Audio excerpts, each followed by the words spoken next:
যদি অভিষেক মুখ্যমন্ত্রী হন, যারা এই থামটি পড়ে ভিডিওটি দেখার উৎসুক বোধ করেছেন, প্রথমে তাদের ধন্যবাদ।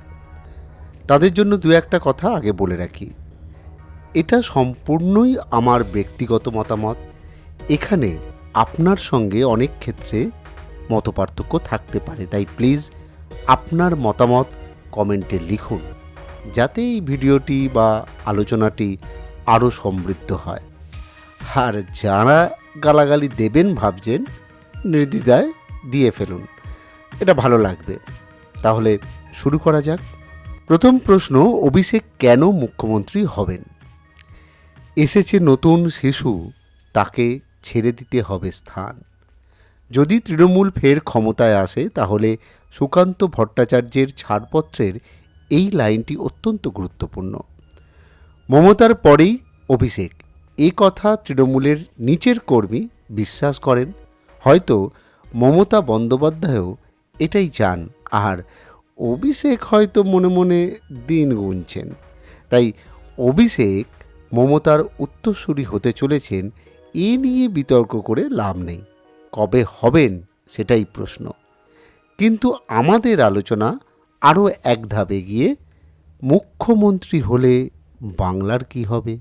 আবারও বলছি, এই আলোচনাটা আসলে গোফে কাঁঠাল গাছে তেল থুড়ি, গোফে তেল গাছে কাঁঠাল। দেখুন, আজকের তারিখে দাঁড়িয়ে অভিষেককে যতটা অ্যানালিসিস করা যায়, তার ওপরেই আমরা ভবিষ্যতের অভিষেককে খুঁজে দেখব। পয়েন্ট পয়েন্ট করে আমরা এগোই, তার পজিটিভ এবং নেগেটিভ দুই দিকই আলোচনা করব। এক, বাংলার স্বাস্থ্য পরিষেবা। আমরা জানি অভিষেক একটা ডায়মন্ড মডেল বলে প্রজেক্ট তৈরি করেছেন, যেখানে সেবাশ্রয় একটা গুরুত্বপূর্ণ অংশ। আসলে সেবাশ্রয় এই মুহূর্তে একটা রাজনৈতিক প্রজেক্ট, যার মাধ্যম দিয়ে অভিষেক জনসংযোগ করার চেষ্টা করেন। আমি বলবো খুব ভালো উদ্যোগ। দেখনদারি যদি করতেই হয়, অমিত শাহের মতো ক্যামেরার সামনে জনজাতির বাড়িতে ভাত খাওয়ার চেয়ে ক্যামেরার সামনে ডাক্তারি পরিষেবা দেওয়া ঢের গুণ ভালো।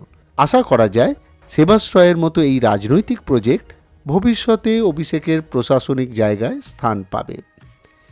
এবার 2 নম্বর, খেলাধুলো। এমনি তৃণমূল খেলতে ভালোবাসে, তাদের স্লোগানই খেলা হবে।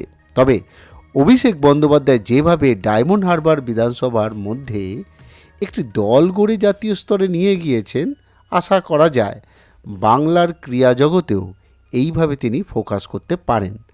তার বর্তমান কর্মকাণ্ডের ওপর নির্ভর করেই এই সব সম্ভাবনার কথা বলছি। তৃতীয়, কর্পোরেট প্রশাসন। মমতার মতো মাঠে ময়দানে তার জন্ম নয়, শুভেন্দুর বাসায় প্যারাশুটে নামা রাজনীতিক। প্রথম থেকেই একটা গোছানো সংগঠন তৈরি করার চেষ্টা রয়েছে অভিষেকের মধ্যে। এখানে আবেগের থেকে অঙ্ক, অর্থাৎ অঙ্ক কষে তিনি এগোতে ভালোবাসেন। আর এই অঙ্ক কষার জন্য কোটি কোটি টাকাও খরচ করেছেন। তাই মনে করা যেতেই পারে অঙ্ক কষেই প্রশাসন চালাবেন তিনি। এবার সেই অঙ্ক জনগণের স্বার্থে হবে নাকি নিজের স্বার্থে, সেটা দেখার। 4, নতুন মুখ। অভিষেক মুখ্যমন্ত্রী হলে কতজন পুরনো মুখ থাকবে বলা খুব কঠিন। মমতার সঙ্গে সঙ্গে হয়তো অনেকেই আগাম অবসর নিয়ে নেবেন, কারণ এখনই অভিষেকের বার্তা বয়সের একটা লিমিট আছে। তাহলে অভিষেকের ক্যাবিনেটে অনেক নতুন মুখ দেখা যাবে। দেবাংশুকেও দেখতে পারেন, ঋতব্রতকেও দেখতে পারেন। এবার এরা কতটা কার্যকরী হবেন সেটা তো সময় বলবে। 5, দুর্নীতি। তৃণমূল সরকারের অন্যতম বিড়ম্বনার জায়গা হলো দুর্নীতি। কোথাও প্রতিষ্ঠিত, কোথাও অভিযোগ স্তরে। অভিষেক বন্দ্যোপাধ্যায়ের বিরুদ্ধেও একাধিক দুর্নীতির অভিযোগ রয়েছে। তবে এখনও পর্যন্ত ইডি বা সিবিআই অভিষেকের বিরুদ্ধে অকাট্য প্রমাণ জোগাড় করতে পারেনি। তাই অভিষেক জোর গলায় বলতে পারে, প্রমাণ করতে পারলে ফাঁসির মঞ্চে গলায় দড়ি দেবেন। যাই হোক, তখন দেখার এই দুর্নীতির জায়গাকে কিভাবে ট্র্যাকেল করেন তিনি। 6, যাহা রাজনীতি তাহাই প্রশাসন। দেখুন, মমতার জমানায় মমতাই প্রমাণ করে দিয়েছেন রাজনীতিকে সামনে রেখে প্রশাসন কিভাবে চালানো যায়। লক্ষ্মীর ভাণ্ডার প্রশাসনিক প্রকল্প, কিন্তু রাজনৈতিক গুরুত্ব ভীষণ রকম।